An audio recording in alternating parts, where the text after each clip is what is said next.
नमस्कार दोस्तों, आप देख रहे हैं एजुकेशन IQ और इस वीडियो में हम देखने वाले हैं जितने भी इम्पोर्टेंट प्रश्न हैं संविधान से जुड़े हुए जो पेपर दृष्टिकोण से बहुत ज़्यादा इम्पोर्टेंट हैं, हम उसको एकदम टेस्ट के तरीके से देखेंगे और जो भी आवश्यकता पड़ेगी आपको एक्स्ट्रा फैक्ट बताने की वो भी मैं आपको अवश्य बताने वाला हूं। तो दोस्तों, आपके कितने प्रश्न सही हुए उसका जवाब आप अवश्य कमेंट बॉक्स में लिखिएगा और इस वीडियो को शुरू से लेकर लास्ट तक आप अवश्य देखिएगा, तब आपको पता लगेगा कितने अच्छे हम इसमें आपके लिए प्रश्न लेकर आए हैं। तो चलिए चालू करते हैं। संविधान सभा की प्रथम बैठक कब हुई थी, यानी कि first meeting of constitute assembly. इस प्रश्न का सही जवाब रहने वाला है ऑप्शन नंबर ए, यानी कि 9 दिसंबर 1946 को संविधान सभा की प्रथम बैठक हुई थी। दोस्तों, ये पेपर दृष्टिकोण से बहुत ही इंपॉर्टेंट प्रश्न है और ये अधिकतर बार पूछे जाता रहा है, इसलिए दोस्तों आप इसको सही से याद कर लीजिएगा। अगला प्रश्न, संविधान सभा के अंतिम रूप से संविधान को कब पारित कर दिया गया था। दोस्तों, पारित किया गया था ऑप्शन नंबर डी, यानी कि 26 नवंबर 1949 को।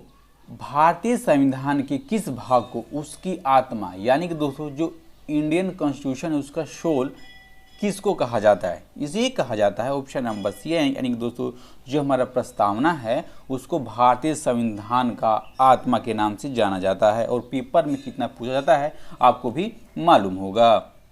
संविधान सभा ने राष्ट्रगान को कब स्वीकार किया था। दोस्तों, हमारा राष्ट्रगान कौन सा है, तो जो जन गण मन है जिसको रविंद्रनाथ ठाकुर ने लिखने का काम किया था उसको कब दोस्तों स्वीकार किया गया, तो उसको स्वीकार किया गया ऑप्शन नंबर ए, यानी कि 24 जनवरी 1950 को स्वीकार कर लिया गया था और तब से लेकर अभी तक यानी दोस्तों प्रेजेंट तक ये हमारा राष्ट्रगान है।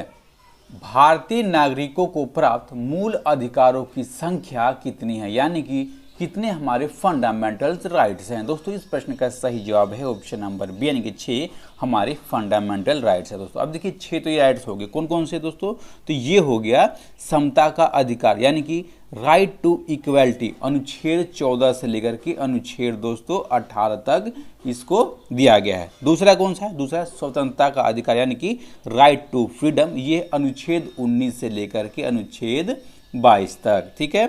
तीसरा है दोस्तों शोषण के विरुद्ध अधिकार, यानी कि राइट अगेंस्ट एक्सप्लॉयटेशन, इसको ये है अनुच्छेद 23 से लेकर के अनुच्छेद 24 तक। ठीक है दोस्तों। और अगला है धार्मिक स्वतंत्रता के अधिकार, यानी कि राइट टू रिलीजियस फ्रीडम, ये अनुच्छेद 25 से अनुच्छेद 26 तक दोस्तों इसका उल्लेख है और ये दिए गए हैं। ठीक है। अगला कौन सा है, अगला है सांस्कृतिक तथा शिक्षा संबंधी अधिकार, इसको हम इंग्लिश में बोलेंगे culture and evolution related rights, यानी कि दोस्तों ये अनुच्छेद 29 से लेकर के अनुच्छेद 30 तक इसकी व्याख्या की गई है। और अगला दोस्तों हमारा लास्ट अधिकार है 6 नंबर का संवैधानिक उपचारों का अधिकार, और इस अधिकार को दोस्तों इंग्लिश में क्या बोलेंगे, राइट टू कॉन्स्टिट्यूशनल रेमेडीज। और दोस्तों ये अनुच्छेद 32 में इसकी व्याख्या की गई है। एक बार दोस्तों और सुनिए 6 के बारे में, कौन सा है, समानता का अधिकार, स्वतंत्रता का अधिकार, शोषण के विरुद्ध अधिकार, धार्मिक स्वतंत्रता का अधिकार, सांस्कृतिक तथा शिक्षा संबंधी अधिकार, और लास्ट है संवैधानिक उपचारों का अधिकार। ठीक है दोस्तों, हमने 6 के बारे में देख लिया। अब हम देखते हैं अगला प्रश्न। और उससे पहले दोस्तों अगर आपको इस वीडियो का PDF चाहिए तो हमारे टेलीग्राम ग्रुप को आप ज्वाइन कर लीजिएगा, इसका लिंक इस वीडियो के डिस्क्रिप्शन में, वहाँ से दोस्तों आप इस वीडियो का PDF डाउनलोड कर पाएंगे। ओके। अगला प्रश्न, मूल अधिकारों का रक्षक यानी कि फंडामेंटल राइट्स प्रोटेक्टर किसे कहा जाता है, यानी दोस्तों जो हमारे फंडामेंटल राइट्स जैसे आपने देखा पिछले 6 हैं उनका रक्षा कौन करता है, उनका रक्षक कौन है दोस्तों, उनका रक्षक है ऑप्शन नंबर सी, यानी कि सर्वोच्च न्यायालय और उच्च न्यायालय। दोस्तों इनके बारे में हम आगे हम प्रश्न है दोस्तों उसके बारे में भी हम देखने वाले हैं। ओके। किस अनुच्छेद के द्वारा 6 से 14 वर्ष तक के बच्चों के लिए शिक्षा का अधिकार यानी कि राइट टू एजुकेशन मूल अधिकार माना गया। दोस्तों बहुत ही इंपॉर्टेंट प्रश्न है, आप इसको याद ध्यान से कीजिएगा। दोस्तों इस प्रश्न का सही जवाब है क्या, ऑप्शन नंबर सी, यानी कि अनुच्छेद 21A के अंतर्गत में दोस्तों राइट टू एजुकेशन जो 6 से 14 वर्ष तक के दोस्तों जो बच्चे हैं उनका अधिकार है वो इसमें दिया गया है।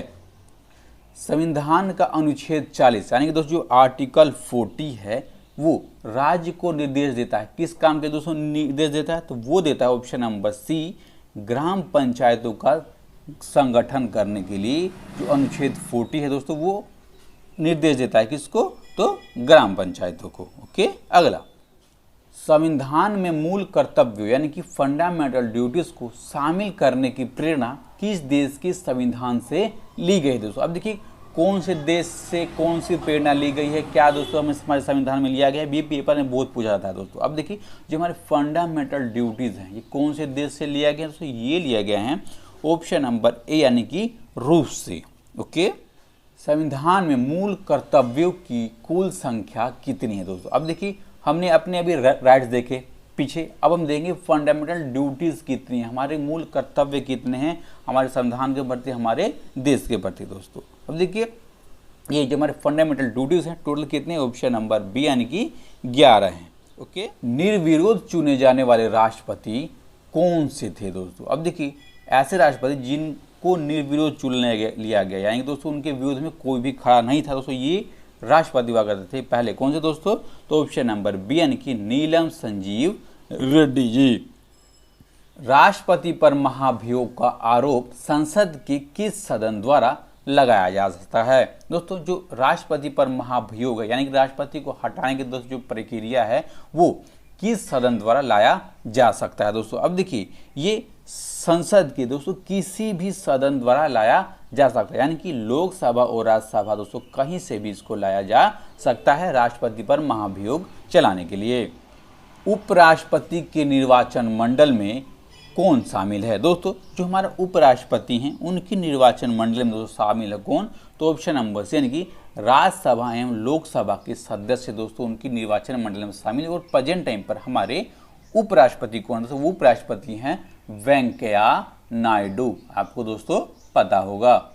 राष्ट्रपति राज्यसभा के कितने सदस्यों को मनोनीत कर सकता है दोस्तों। अब देखिए पेपर में प्रश्न दोस्तों दो तरीके से पूछा जाता है, किस तरीके से कि राज्यसभा और अगर लोकसभा पूछे दोस्तों तो अलग जवाब होगा, राज्यसभा पूछे तो अलग जवाब होगा, और केवल लोकसभा पूछे दोस्तों तो अलग जवाब होगा। दोस्तों यहाँ पूछा कि राष्ट्रपति ने राज्यसभा में कितने सदस्यों को मनोनीत कर सकता है दोस्तों, तो वो मनोनीत कर सकता है ऑप्शन नंबर ए यानी कि 12 सदस्यों को दोस्तों वो मनोनीत कर सकता है। ठीक है, और दोस्तों इन प्रश्नों के बारे में भी आगे हम प्रश्न डाले हुए हैं, हम देख लेंगे। भारतीय संसद के ऊपरी सदन को क्या कहा जाता है, यानी दोस्तों जो हमारा इंडियन पार्लियामेंट है उसका जो अपर हाउस है उसको क्या कहा जाता है दोस्तों। जो अपर हाउस है उसको कहा जाता है ऑप्शन नंबर बी यानी कि राज्यसभा दोस्तों। क्यों, क्योंकि ये कभी भंग नहीं होता और इसमें हर साल 1/3 जो सदस्य होते हैं वो चेंज होते हैं। ठीक है दोस्तों, जो लोकसभा होता है दोस्तों ये क्या होता है, ये भंग कर दिया जाता है।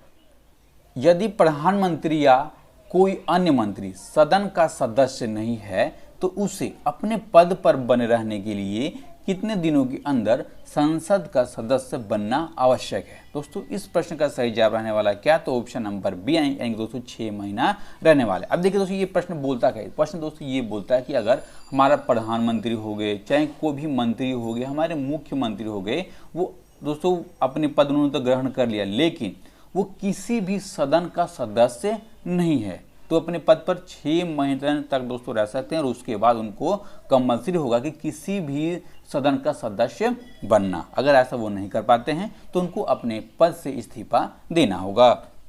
लोकसभा की अधिकतम सदस्य संख्या यानी कि मेंबर ऑफ लोकसभा कितनी हो सकती है दोस्तों। अब देखिए जो लोकसभा उसकी मैक्सिमम सदस्यों की संख्या हो सकती है कितनी, तो ऑप्शन नंबर डी यानी कि 552 दोस्तों हो सकती है। ठीक है, अभी कितने चुने जाते हैं दोस्तों, अभी चुने जाते हैं कितने, तो 545 दोस्तों चुने जाते हैं, जिसमें से जो 7 बच गए दोस्तों आपको पता होगा कि हमारा कश्मीर का हिस्सा कुछ पाकिस्तान में भी है दोस्तों। जो पाकिस्तान में जो हिस्सा है उसके लिए दोस्तों ये 7 सीटें बचाई गई हैं। ठीक है, केंद्र सरकार का प्रथम विधि अधिकारी यानी कि फर्स्ट लॉ ऑफिसर कौन होता है दोस्तों। जो केंद्र सरकार होता है उसका प्रथम विधि अधिकारी होता है कौन, तो ऑप्शन नंबर सी यानी कि महान्यायवादी। अब देखिए एक प्रश्न यही बनता है कि प्रेजेंट टाइम पर हमारे महान्यायवादी कौन दोस्तों, ये हैं के वेणुगोपाल। अब देखिए जो महान्यायवादी होते हैं दोस्तों, इनके अधिकार क्या होते हैं? इनके अधिकार होते हैं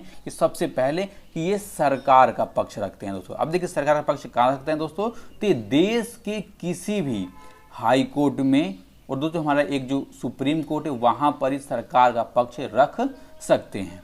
ठीक है, अगला प्रश्न, स्वतंत्र भारत के पहले भारतीय गवर्नर जनरल कौन थे? दोस्तों जो हमारा भारत जब आजाद हुआ तब उसके पहले गवर्नर जनरल दोस्तों कौन थे? दोस्तों वो भारतीय भी थे, उनका नाम था ऑप्शन नंबर की चक्रवर्ती राजगोपालचारी। और दोस्तों पेपर में बहुत अधिक पूछा जाता है, तो मुझे विश्वास है कि आप इसको ध्यान से देखिएगा। राष्ट्रपति द्वारा लोकसभा तथा राज्यसभा में मनोनीत किए जाने वाले सदस्यों की संख्या कितनी है? दोस्तों इस प्रश्न का सही जवाब कितना है? तो ऑप्शन नंबर बी यानी कि 2 व 12। यानी दोस्तों जो हमारे राष्ट्रपति होते हैं वो लोकसभा में 2 सदस्य चुनते हैं अपने तरफ से, और राज्यसभा में दोस्तों 12 सदस्य चुनते हैं। अब देखिए पीछे एक प्रश्न आया था दोस्तों किसका? तो राज्यसभा का। आप जैसे प्रश्न का जवाब पूछा जाएगा वैसे आपको जवाब देना है। लोकसभा एवं राज्यसभा के 2 अधिवेशनों के बीच अधिकतम कितने दिन का समय अंतराल होना चाहिए? दोस्तों जो समय अंतराल होना चाहिए, यानी कि हमारा दोस्तों एक अधिवेशन लग गया लोकसभा का, ठीक है दोस्तों, एक तो लग गया, और उसके बाद दूसरा कब लगेगा दोस्तों? तो उसका दूसरा लगेगा कितना? तो ऑप्शन नंबर सी आएंगे दोस्तों 6 महीने का दोस्तों अंतराल होना चाहिए। यानी कि इससे ज़्यादा अंतर नहीं हो सकता, इससे कम का अंतर भले हो सकता है, ज़्यादा का अंतर नहीं हो सकता दोस्तों। कितना है? तो 6 महीने का। ठीक है, और लोकसभा और राज्यसभा दोनों पर ये लागू होता है। वर्तमान में भारत में कुल कितने राज्यों में विधान परिषद यानी कि जो हमारे लेजिस्लेटिव काउंसिल हैं वो हैं? अब देखिए प्रेजेंट टाइम पर दोस्तों बहुत इंपॉर्टेंट प्रश्न है। ठीक है, तो इसको आप ये देखिएगा, याद कीजिएगा। अब देखिए इस प्रश्न का सही जवाब कितना? तो ऑप्शन नंबर डी आएंगे दोस्तों 6 इस प्रश्न का सही जवाब है। अब देखिए ये किस किस राज्यों में हमारे विधान परिषद यानी कि लेजिस्लेटिव काउंसिल हैं? दोस्तों सबसे पहले आपको याद करना है कहाँ पर है? तो महाराष्ट्र में है। ठीक है, महाराष्ट्र, फिर उत्तर प्रदेश, बिहार, 3 तो दोस्तों आपको याद हो गए। और उसके बाद दोस्तों आपको कैसे याद करना है? उसके बाद हो गया आंध्र प्रदेश, और आंध्र प्रदेश से अलग हुआ कौन सा? तो तेलंगाना। ठीक है, और एक लास्ट दोस्तों कौन सा? तमिलनाडु। यानी कि 6 राज्यों में दोस्तों अपनी लेजिस्लेटिव काउंसिल है। कौन सा? महाराष्ट्र, उत्तर प्रदेश, बिहार, आंध्र प्रदेश, तेलंगाना और तमिलनाडु। ओके, भारत का नियंत्रण एवं महालेखा परीक्षक यानी कि controller and auditor general of India किसके द्वारा नियुक्त किया जाता है? दोस्तों जो भारत का नियंत्रण एवं महालेखा परीक्षक है ये नियुक्त किए जाते हैं किसके द्वारा? तो ऑप्शन नंबर बी यानी कि राष्ट्रपति के द्वारा ये नियुक्त कर दिए जाते हैं। भारत के सर्वोच्च न्यायालय में न्यायाधीशों की कुल संख्या कितनी है? जो दोस्तों जो भारत का सर्वोच्च न्यायालय है उसमें न्यायाधीशों की संख्या है ऑप्शन नंबर सी यानी कि 34, जिसमें से एक हो गए हमारे चीफ जस्टिस ऑफ इंडिया, कौन? शरद अरविंद बोबड़े, और दोस्तों अलग से 33 क्या हैं? तो हमारे न्यायाधीश हैं। ठीक है, यानी कि टोटल पूछा जाए दोस्तों 34, और अगर चीफ जस्टिस ऑफ इंडिया को हटाकर पूछा जाए दोस्तों कितने? 33। ओके, अगला प्रश्न, उच्चतम न्यायालय के न्यायाधीशों का कार्यकाल कितने सालों का दोस्तों होता है? अब देखिए इनका दोस्तों कार्यकाल कब तक रह सकता है? कि जब तक उनकी आयु 65 वर्ष की नहीं हो जाती दोस्तों, तब तक इनका कार्यकाल रहता है। सर्वोच्च न्यायालय के प्रथम मुख्य न्यायाधीश कौन है? दोस्तों जो सर्वोच्च न्यायालय है उसके पहले मुख्य न्यायाधीश के तौर पर अपनी सेवाएं दे चुके हैं, बहुत इंपॉर्टेंट, वीवीआईपी दोस्तों ये प्रश्न है। क्या नाम है इस प्रश्न का? इस प्रश्न का सही जवाब है ऑप्शन नंबर सी यानी कि हीरालाल जे कानिया जी। दोस्तों ये पेपर में पूछा था कैसे? तो एच जे कानिया करके लिख देगा, और दोस्तों आप याद कर लीजिएगा पूरा नाम क्या है? तो हीरा जे कानिया। वर्तमान में भारत में उच्च न्यायालयों की संख्या कितनी है? प्रेजेंट टाइम पर भारत में हाई कोर्टों की संख्या है दोस्तों कितनी? तो 25 है।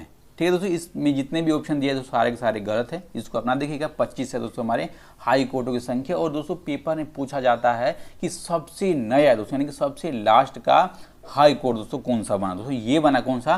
तो तेलंगाना का जो हाई कोर्ट है दोस्तों सबसे नया हाई कोर्ट है। ठीक है, अब देखिए दोस्तों तेलंगाना उसकी राजधानी क्या है? उसकी राजधानी है हैदराबाद। और दोस्तों ये अलग किससे हुआ? ये अलग हुआ था आंध्र प्रदेश से। और आंध्र प्रदेश की राजधानी कहाँ है दोस्तों? आंध्र प्रदेश की राजधानी है अमरावती। ओके। राष्ट्रपति राष्ट्रीय आपातकाल की उद्घोषणा किन स्थितियों में कर सकता है दोस्तों? अब देखिए कौन कौन सी स्थितियां हो सकती हैं जो हमारा राष्ट्रपति है वो देश में इमरजेंसी यानी कि आपातकाल की घोषणा कर सकता है दोस्तों। अब देखिए वो स्थितियां हो सकती हैं कौन सी? तो ऑप्शन नंबर डी में आपको दिख रहा है कौन सी? तो दोस्तों वो हो सकती है युद्ध की भी, बाह्य आक्रमणों की भी, और दोस्तों जो हमारे सेना है वो अगर विद्रोह कर दे उस स्थिति में भी जो हमारे राष्ट्रपति हैं वो इमरजेंसी की घोषणा कर सकते हैं। राज्यों में राष्ट्रपति शासन यानी कि जो हमारा जो प्रेसिडेंट रूल है उसकी अधिकतम अवधि कितनी हो सकती है? यानी दोस्तों किसी भी राज्य में जो राष्ट्रपति शासन है अधिकतम यानी कि मैक्सिमम कितने सालों तक, कितने महीनों तक उसको लगाया जा सकता है दोस्तों। अब देखिए ये साल कितने हो गए? ये साल हो गए ऑप्शन नंबर डी यानी कि दोस्तों 3 वर्षों तक, और महीने हो गए 36 महीनों तक ही लगाया जा सकता है। संविधान के किस अनुच्छेद के आधार पर देश में वित्तीय आपात की घोषणा यानी कि फाइनेंशियल इमरजेंसी की घोषणा की जा सकती है दोस्तों? अब देखिए ये अनुच्छेद है ऑप्शन नंबर सी यानी कि अनुच्छेद 360 के अंतर्गत में देश में वित्तीय आपात की घोषणा की जा सकती है दोस्तों। अब देखिए ये की जा सकती है क्यों? क्योंकि अभी तक ये ऐसा एक बार भी नहीं हुआ है कि देश में वित्तीय आपातकाल की घोषणा की गई हो यानी दोस्तों देश में वित्तीय आपात लगाया गया हो। भाषा के आधार पर गठित भारत का पहला राज्य कौन सा है दोस्तों? भाषा के आधार पर बनने वाला देश का पहला राज्य है कौन सा? तो ऑप्शन नंबर सी यानी कि आंध्र प्रदेश देश का पहला राज्य है। ओके। स्वतंत्र भारत में प्रथम निर्वाचन आयुक्त यानी कि फर्स्ट इलेक्शन कमिश्नर कौन थे दोस्तों? जब भारत आज़ाद हुआ तो उसके बाद में पहले इलेक्शन कमिश्नर की नियुक्ति किस नाम से की गई दोस्तों? तो वो नाम था ऑप्शन नंबर बी यानी कि सुकुमार सेन। और अब देखिए दोस्तों आपको जवाब देना कि इसका तो हमारे अभी प्रेजेंट टाइम पर इलेक्शन कमिश्नर कौन है? ठीक है। संसद द्वारा देश में सूचना पाने का अधिकार यानी कि राइट टू इंफॉर्मेशन संबंधित दोस्तों जो विधेयक है उसको कब लाया गया था दोस्तों? अब देखिए जो राइट टू इंफॉर्मेशन का नाम का दोस्तों जो विधेयक है उसको कब लाया गया? तो ऑप्शन नंबर से यानी कि जून 2005 में दोस्तों इसको लाया गया। और दोस्तों आपको पता होगा कि पिछले साल दोस्तों यानी कि 2020 में ही इस विधेयक में दोस्तों कुछ चेंजिंग की गई है यानी दोस्तों इसमें संशोधन किया गया है। ईवीएम में अधिकतम कितने प्रत्याशी हो सकते हैं दोस्तों? जो ईवीएम होता है यानी कि इलेक्ट्रॉनिक वोटिंग मशीन उसमें मैक्सिमम जो प्रत्याशी या मैक्सिमम उम्मीदवार हैं कितने हो सकते हैं दोस्तों? वो हो सकते हैं ऑप्शन नंबर डी यानी कि 64। ठीक है। आमतौर पर चुनाव आयोग के नियमानुसार पोलिंग बूथ मतदाता के घर से अधिकतम कितनी दूरी पर हो सकता है दोस्तों? यानी कि अगर आप वोट देने जाते हैं तो आपको जो पोलिंग बूथ है वो आपके घर से मैक्सिमम कितनी दूर तक हो सकता है दोस्तों? मैक्सिमम हो सकता है कितने? तो ऑप्शन नंबर बी यानी कि 2 किलोमीटर की दोस्तों वो दूरी तक हो सकता है यानी कि इससे ज़्यादा दूरी तक वो नहीं होगा। अगर दोस्तों किसी का होता है तो वो एक दोस्तों अवांछनीय है। एक ईवीएम में अधिकतम कितने मत पढ़ सकते हैं दोस्तों? एक जो ईवीएम होता है यानी कि इलेक्ट्रॉनिक वोटिंग मशीन इसमें कितने मत पढ़ सकते हैं दोस्तों? इसमें टोटल वोट दोस्तों पढ़ सकते हैं कितने? तो मैक्सिमम तो वो है ऑप्शन नंबर यानी कि 3840 दोस्तों एक बूथ पर एक ईवीएम में वोट पढ़ सकते हैं। ओके। संविधान की 8वीं अनुसूची में कितनी भाषाएं हैं दोस्तों? अब देखिए जो संविधान की 8वीं अनुसूची है दोस्तों उसमें भी प्रेजेंट टाइम पर ऑप्शन नंबर डी यानी कि 22 भाषाएं हैं दोस्तों। वो कौन कौन सी भाषाएं? 22। तो उन भाषाएं का नाम है दोस्तों क्या?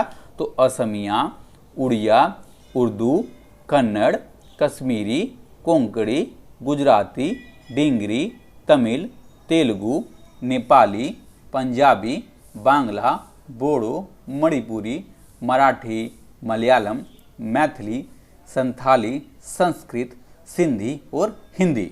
दोस्तों ये जो भाषाएं हैं टोटल कितने की? 22। ये हमारे 8वीं अनुसूची में दोस्तों शामिल किया गया है और पेपर में मैक्सिमम पूछा जाता है, तो इसलिए मुझे विश्वास है कि आपको तो याद ही होगा, आप तो टेस्ट दे रहे हैं।